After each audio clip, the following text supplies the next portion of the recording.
The Great Controversy, chapter 41. Desolation of the earth. Her sins have reached unto heaven, and God hath remembered her iniquities. In the cup which she hath filled, fill to her double. How much she hath glorified herself and lived deliciously, so much torment and sorrow give her. For she saith in her heart, I sit a queen, and am no widow, and shall see no sorrow. Therefore shall her plagues come in one day, death and mourning and famine, and she shall be utterly burned with fire. For strong is the Lord God who judgeth her. And the kings of the earth, who hath committed fornication and lived deliciously with her, shall bewail her and lament for her, saying, Alas, alas, that great city Babylon, that mighty city! For in 1 hour is thy judgment come. The merchants of the earth that hath waxed rich through the abundance of her delicacies shall stand afar off for the fear of her torment, weeping and wailing and saying, Alas, alas, that great city, that was clothed in fine linen and purple and scarlet, and decked with gold and precious stones and pearls. For in 1 hour so great riches is come to naught. Such are the judgments that fall upon Babylon in the day of the visitation of God's wrath. She has filled up the measure of her iniquity. Her time has come. She is ripe for destruction. When the voice of God turns the captivity of his people, there is a terrible awakening of those who have lost all in the great conflict of life. While probation continued, they were blinded by Satan's deceptions, and they justified their course of sin. The rich prided themselves upon their superiority to those who were less favored, but they had obtained their riches by violation of the law of God. They had neglected to feed the hungry, to clothe the naked, to deal justly, and to love mercy. They had sought to exalt themselves and to obtain the homage of their fellow creatures. Now they are stripped of all that made them great and are left destitute and defenseless. They look with terror upon the destruction of the idols which they preferred before their Maker. They have sold their souls for earthly riches and enjoyments, and have not sought to become rich toward God. The result is their lives are a failure. Their pleasures are now turned to gall, their treasures to corruption. The gain of a lifetime is swept away in a moment.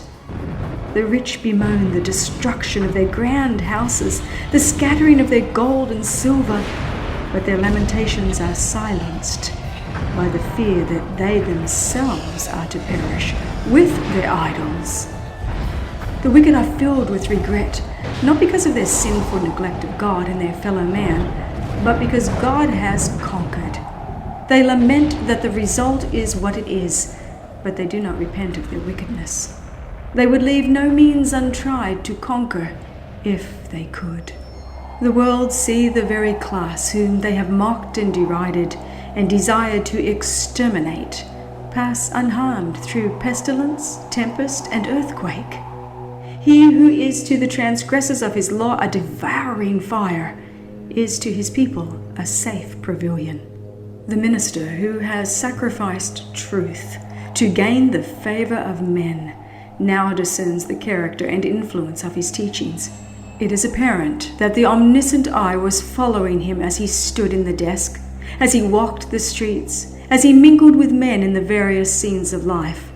Every emotion of the soul, every line written, every word uttered, every act that led men to rest in a refuge of falsehood has been scattering seed. And now, in the wretched, lost souls around him, he beholds the harvest. Saith the Lord, They hath healed the hurt of the daughter of my people slightly, saying, Peace, peace, when there is no peace. With lies ye have made the heart of the righteous sad, whom I have not made sad, and strengthened the hands of the wicked, that he should not return from his wicked way, by promising him life. Woe be unto the pastors that destroy and scatter the sheep of my pasture. Behold, I will visit upon you the evil of your doings. Howl, ye shepherds, and cry, and wallow yourselves in the ashes, ye principal of the flock. For your days for slumber and your dispersions are accomplished. And the shepherds shall have no way to flee, nor the principal of the flock to escape. Ministers and people see that they have not sustained the right relation to God. They see that they have rebelled against the author of all just and righteous law. The setting aside of the divine precepts gave rise to thousands of springs of evil, discord, hatred, iniquity, until the earth became one vast field of strife, one sink of corruption. This is the view that now appears to those who rejected truth and chose to cherish error. No language can express the longing which the disobedient and disloyal feel for that which they have lost forever, eternal life. Men whom the world has worshipped for their talents and eloquence now see these things in their true light. They realize what they have forfeited by transgression, and they fall at the feet of those whose fidelity they have despised and derided, and confess that God has loved them. The people see that they have been deluded. They accuse one another of having led them to destruction. But all unite in heaping their bitterest condemnation upon the ministers. Unfaithful pastors have prophesied smooth things. They have led their hearers to make void the law of God and to persecute those who would keep it holy. Now, in their despair, these teachers confess before the world their work of deception. The multitudes are filled with fury. We are lost, they cry, and you are the cause of our ruin. And they turn upon the false shepherds. The very ones that once admired them most will pronounce the most dreadful curses upon them. The very hands that once crowned them with laurels will be raised for their destruction. The swords which were to slay God's people are now employed to destroy their enemies. Everywhere there is strife and bloodshed. A noise shall come even to the ends of the earth. For the Lord hath a controversy with the nations. He will plead with all flesh. He will give them that are wicked to the sword. For 6,000 years the great controversy has been in progress. The Son of God and his heavenly messengers have been in conflict with the power of the evil one, to warn, enlighten, and save the children of men. Now all have made their decisions. The wicked have fully united with Satan in his warfare against God. The time has come for God to vindicate the authority of his downtrodden law. Now the controversy is not alone with Satan, but with men. The Lord hath a controversy with the nations. He will give them that are wicked to the sword. The mark of deliverance has been set upon those that sigh and that cry for all the abominations that be done. Now the angel of death goes forth, represented in Ezekiel's vision by the men with the slaughtering weapons, to whom the command is given, slay utterly old and young, both maids and little children and women. But come not near any man upon whom is the mark, and begin at my sanctuary. They begin at the ancient men which were before the house. The work of destruction begins among those who have professed to be the spiritual guardians of the people. The false watchmen are the first to fall. There are none to pity or to spare. Men, women, maidens, and little children perish together. The Lord cometh out of his place to punish the inhabitants of the earth for their iniquity. The earth also shall disclose her blood, and shall no more cover her slain. And this shall be the plague wherewith the Lord will smite all the people that have fought against Jerusalem.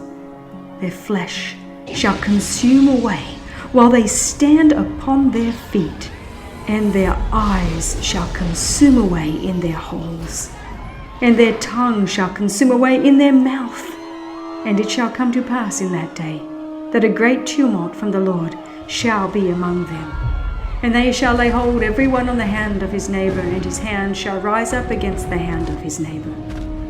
In the mad strife of their own fierce passions, and by the awful outpouring of God's unmingled wrath, fall the wicked inhabitants of the earth, priests, rulers, and people, rich and poor, high and low. And the slain of the Lord shall be at that day from one end of the earth even unto the other of the earth. They shall not be lamented, neither gathered nor buried. At the coming of Christ, the wicked are blotted from the face of the whole earth, consumed with the spirit of his mouth, and destroyed with the brightness of his glory. Christ takes his people to the city of God, and the earth is emptied of its inhabitants. Behold, the Lord maketh the earth empty, and maketh it waste, and turneth it upside down, and scattereth abroad the inhabitants thereof. The land shall be utterly emptied and utterly spoiled, for the Lord hath spoken this word. Because they have transgressed the laws, changed the ordinance, broken the everlasting covenant, therefore hath the curse devoured the earth, and they that dwell therein are desolate. Therefore the inhabitants of the earth are burned. The whole earth appears like a desolate wilderness, the ruins of cities and villages destroyed by the earthquake, uprooted trees, ragged rocks, thrown out by the sea or torn out of the earth itself, are scattered over its surface, while vast caverns mark the spot where the mountains have been rent from their foundations. Now the event takes place foreshadowed in the last solemn service of the Day of Atonement, when the ministration in the Holy of Holies had been completed, and the sins of Israel had been removed from the sanctuary by virtue of the blood of the sin offering.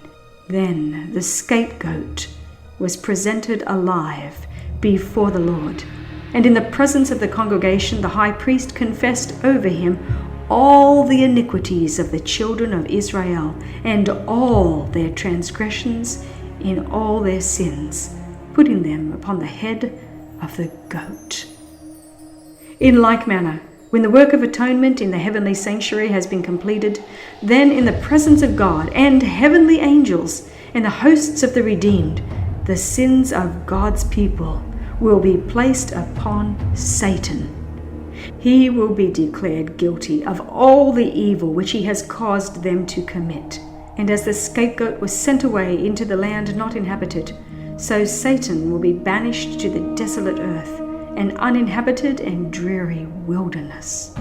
The Revelator foretells the banishment of Satan and the condition of chaos and dissolution to which the earth is to be reduced, and he declares that this condition will exist for 1,000 years. After presenting the scenes of the Lord's second coming and the destruction of the wicked, the prophecy continues. I saw an angel come down from heaven, having the key of the bottomless pit, and a great chain in his hand.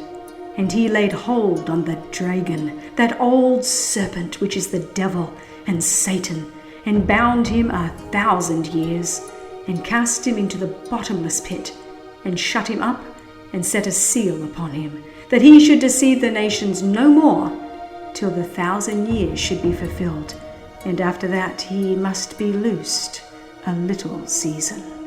That the expression bottomless pit represents the earth in a state of confusion and darkness is evident from other scriptures. Concerning the condition of the earth, in the beginning, the Bible record says that it was without form and void, and darkness was upon the face of the deep. Prophecy teaches that it will be brought back, partially at least, to this condition. Looking forward to the great day of God, the prophet Jeremiah declares, I beheld the earth, and lo, it was without form and void, and the heavens, and they had no light. I beheld the mountains, and lo, they trembled, and all the hills moved lightly. I beheld, and lo, there was no man, and all the birds of the heavens were fled. I beheld, and lo, the fruitful place was a wilderness, and all the cities thereof were broken down. Here is to be the home of Satan with his evil angels for 1,000 years, limited to the earth. He will not have access to other worlds to tempt and annoy those who have never fallen. It is in this sense that he is bound. There are none remaining upon whom he can exercise his power. He is wholly cut off from the work of deception and ruin which for so many centuries has been his sole delight. The prophet Isaiah, looking forward to the time of Satan's overthrow, exclaims, "How art thou fallen from heaven, O Lucifer, son of the morning? How art thou cut down to the ground, which did weaken the nations? Thou hast said in thine heart, I will ascend unto heaven. I will exalt my throne above the stars of God. I will be like the Most High. Yet thou shalt be brought down to hell, to the sides of the pit.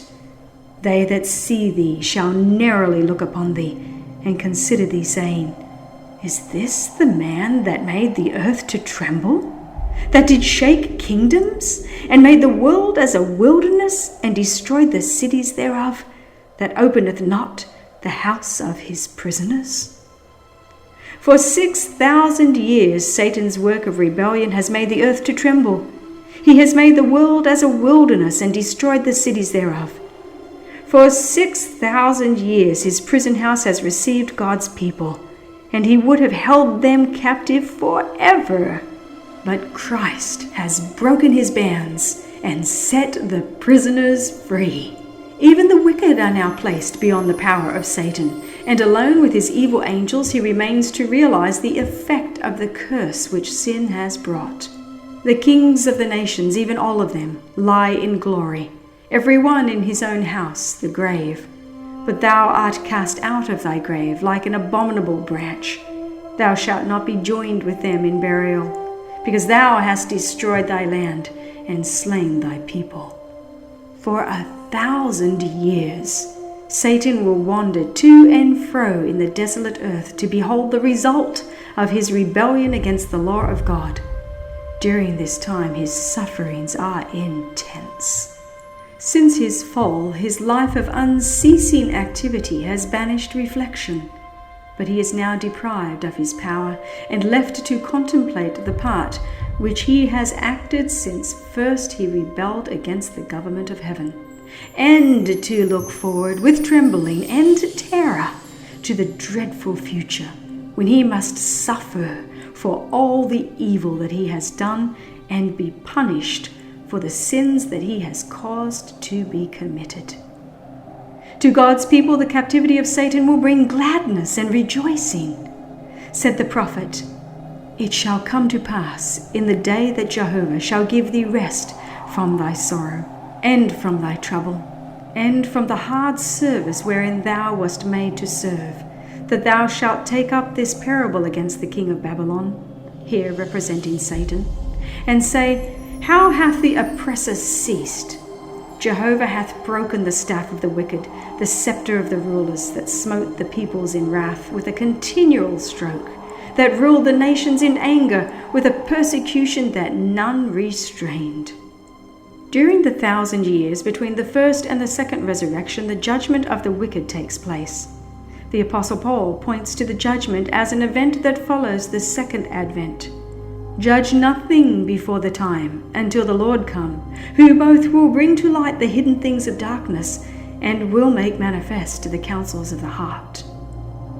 Daniel declares that when the Ancient of Days came, judgment was given to the saints of the Most High. At this time the righteous reign as kings and priests unto God. John in the Revelation says, I saw thrones, and they that sat upon them, and judgment was given unto them. They shall be priests of God and of Christ, and shall reign with him 1,000 years. It is at this time that, as foretold by Paul, the saints shall judge the world.